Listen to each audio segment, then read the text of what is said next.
We'd all heard the urban legends, heeded the warnings, followed the rules to a T. Well, most of us, that is. Christian and I weren't like normal kids. We were always getting into trouble. From playing hooky to shoplifting to going on joyrides, we did it all. We were without a doubt the most despised preteens in town. Little did we know, all that mischief would inevitably lead to the worst day of our lives. God, I wish I could take it back. People in my town were always very superstitious, not like, oh, you spilled the salt, so throw a pinch over your left shoulder, superstitious. No, something happened here a long time ago, something sinister, something that still bears its burden on the townsfolk half a century later. You see, back in the 70s, kids started going missing. The disappearances always occurred at night. Always, and always in the same fashion. Parents would lock their homes down tighter than Fort Knox, only to find the front door hanging wide open the following morning. The kidnappings were beginning to pile up at the same time that nightly reports of an ice cream truck circling neighborhoods began to flood into the police station. Every time the authorities were called, the truck would be gone when they arrived, no matter the response time. The strange thing was, we didn't have an ice cream truck in the 70s. Hell, we still don't. This has always been the kind of place where everyone knows everyone, and none of the families in town have ever owned an ice cream truck.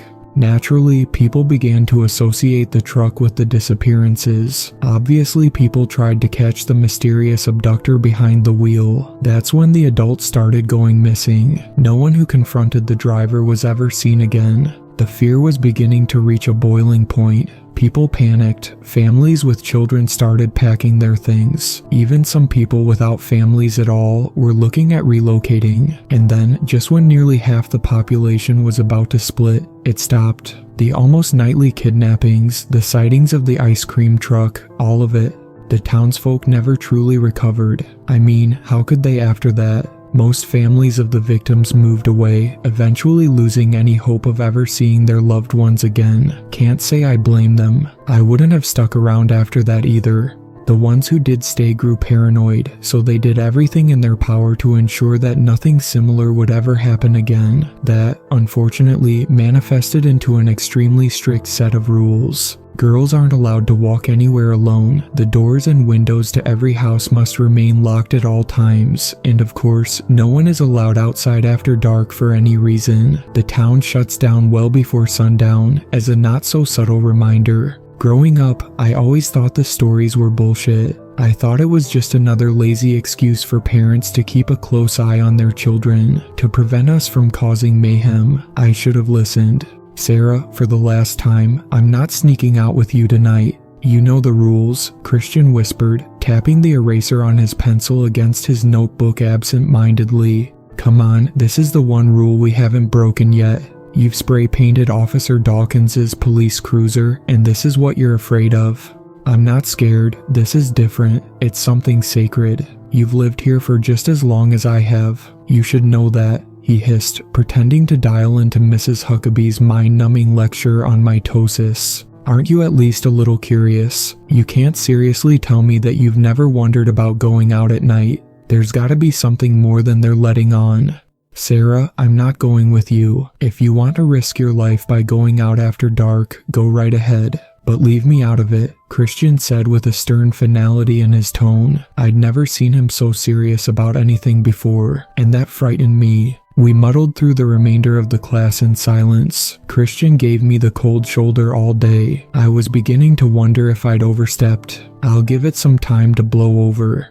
I had just finished cramming my textbooks into my locker when Christian approached me. I jumped, nearly dropping my backpack. I hadn't expected to see him again that day. What's up, dude? Thought you were gonna make me walk home alone. He locked eyes with me, sending a chill creeping up my spine. A bitter determination was scrawled across his visage. I'll go with you. I was taken aback. He'd been so adamant earlier. What changed? Are you sure? I mean, I don't want you to go if you're not comfortable with it. I'm sure. I have to know, he said, averting his gaze. Okay, we'll meet at your house at midnight. Sound good? Yeah. Christian sheepishly glanced up at me. And you didn't seriously think I'd let you walk home by yourself, did you? I giggled, flashing him a grin. No, I guess I didn't. Christian was seemingly back to his old self on the way home from school. I listened intently as he babbled on about his latest revenge scheme. He was planning on setting off a fart bomb in Becky Nelson's locker for snitching on him. I didn't care if I was being suckered into another one of his devious pranks. I was just happy that things were back to normal between us. I'm going to make that bitch pay, Christian hissed, smashing his fist into his palm. Can't wait to see the look on her ugly ass face. Anyway, I'll see you tonight, I said as I trudged up my driveway. You bet. We waved goodbye to each other and I watched as Christian continued down the sidewalk. Midnight couldn't come quickly enough. I giddily awaited nightfall. I felt as though my heart would burst from my chest at any given moment. My adrenaline always spiked before one of our little misadventures. I was watching the time like a hawk. My parents had already turned in for the night, so I was left to my own devices. That was a dangerous game. My eyes were glued to the numbers on my phone screen. 11:58 p.m. It was so close. And that's when I heard it. Clunk. Something hard pelted my window. My eyes grew wide and a smile inched across my lips as I raced to the source. Christian was standing outside, his arm cocked like a quarterback. Oh, there you are. Hey, he said, dropping the rock in his hand. Dude, you scared the shit out of me. Weren't we supposed to meet at your place? And why didn't you just text me like a normal person? Sorry, I got restless, he muttered, staring at his feet. And my parents took my phone last week, remember? Oh yeah, not sure how I forgot. Coming down, I said, cautiously climbing out and steadying myself on the step ladder that I'd strategically placed below my window. I hopped down from the last step, landing in the grass with a soft thump.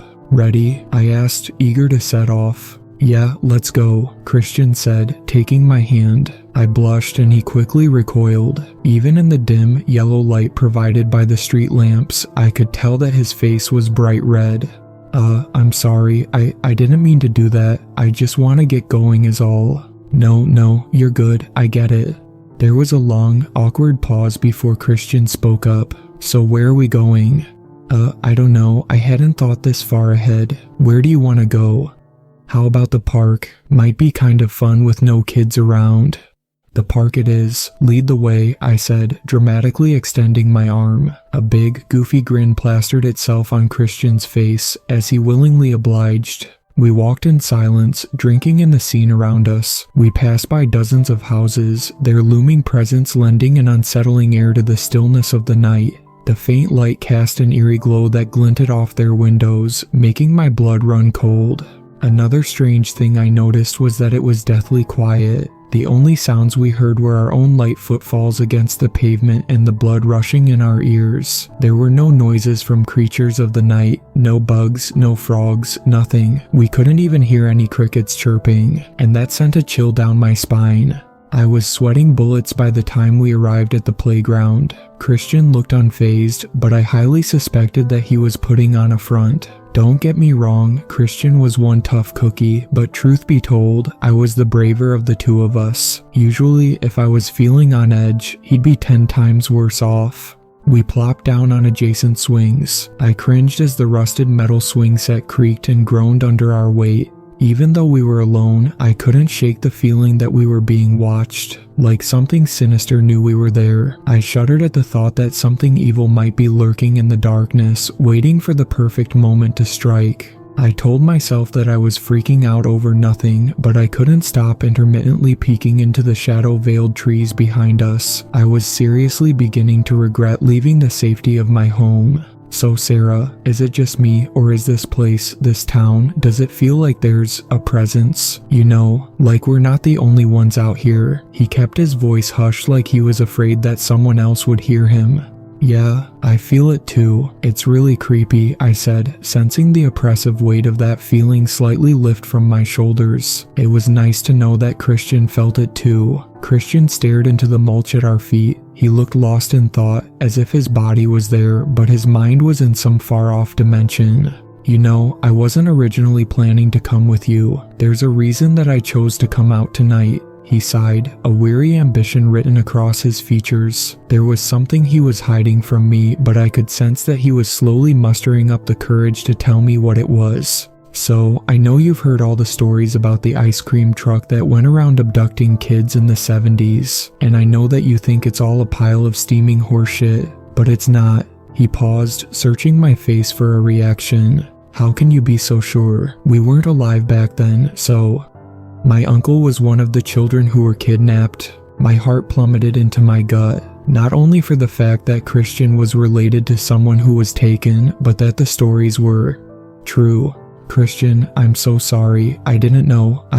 It's okay," he said, interrupting me again. "He was 3 when it happened. It's been decades, but I don't think Dad ever really forgave himself. He was only 5 at the time, but he feels like he should have done more. He won't tell me that, but I know. I can see it in his eyes. It still tears him up, even now." A tear began to trickle down Christian's cheek, but he quickly swiped it away. "I know it's stupid of me, but I just had to know if it was true, if that thing was still around. I was honestly sorta hoping that it would be. I know that I don't stand much of a chance at killing whoever's behind it, but this might help a bit, right?" He cracked a smile and flashed a sharp black switchblade. "Yeah, I think that would help your chances a bit," I chuckled. "You know I wouldn't let you fight alone either. Hate to burst your bubble though. I don't think we'll run into that thing tonight." "Yeah, you're probably right," Christian said, standing from his swing. "Let's go home." "Works for me. I've seen enough." I joined him and we began to make our way back towards our houses. We'd only made it to the street when I heard it. A jingle. The sound sliced through the silence like a rusty knife. It was slow, melodic, but something about it was wrong.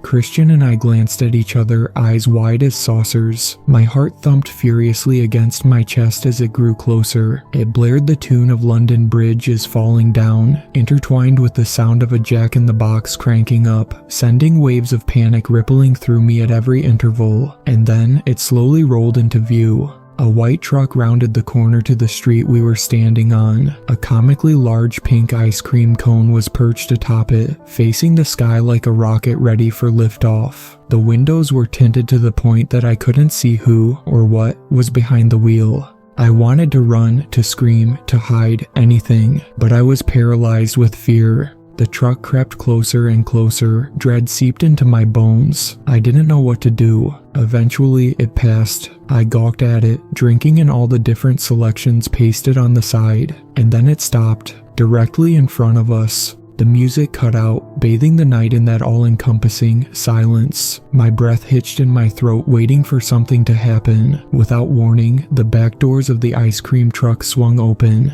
I looked at Christian. His horrified expression had melted into one of curiosity. He began to make his way toward the open truck. His legs moved like they had a mind of their own, dragging him closer and closer. To this day, I don't know why, but I didn't even try to stop him. No, I joined him. I can't explain it, but there was something alluring about that truck. Something that effortlessly took hold of me and pulled me in, and I was powerless to stop it. We both tentatively walked closer, coming to a halt directly behind it. I peered inside, my mouth agape. It was spotless. A sparkling white interior with rows upon rows of freezers shined inside. It boasted every flavor of ice cream you could imagine. At that moment, I wanted nothing more than to step into the back of that truck and try every variety of ice cream it had to offer. Nothing bad would happen. It was just an ice cream truck, after all. Christian stepped in before I could react. He turned back to me, outstretching a hand to hoist me up. I didn't even have a chance to take it. The doors suddenly slammed shut, locking Christian inside. I'll never forget the look of abject fear on his face in that split second before the doors closed. I was ripped from my stupor as the ice cream truck floored it down the road. Its tires squealed as it went, leaving me standing alone under a street lamp. I broke down, fat tears streaming down my cheeks as I bolted home. I couldn't lose Christian. He was the only real friend I'd ever had. I burst through my front door, spewing nonsense to my parents as I crumpled to the ground at their feet. I didn't care if I'd get in trouble anymore. I just wanted to find a way to bring my friend back. The police were called. Christian's parents were notified, and a search party was assembled. I don't think I need to tell you that they didn't find him. Christian is still missing to this day. I was never the same after that. It didn't matter how much time passed, how many therapy sessions I attended, how hard I tried to forget. That image of Christian's terrified face is still burned into my memory, but there's something that chills me even more than that look of pure dread scrawled across my best friend's countenance, something that I still can't comprehend. When I peered into the back of that ice cream truck, there was no one behind the wheel. So why am I telling you this? Why now? Well, my son went missing last night. I awoke with a start next to my snoring husband. A sinking pit of dread sank into my stomach when that horrible tune met my ears. London Bridge is falling down. I raced to the front door. It was wide open. I watched helplessly as my baby boy climbed into the back of that truck. I couldn't even scream. I was rooted in fear just like I had been on that night 2 decades ago. A surge of panic coursed through my veins like venom, because as the ice cream truck sped away with my child, I noticed that the window was rolled down, and I swear that for a split second, I saw Christian wink at me from the driver's seat.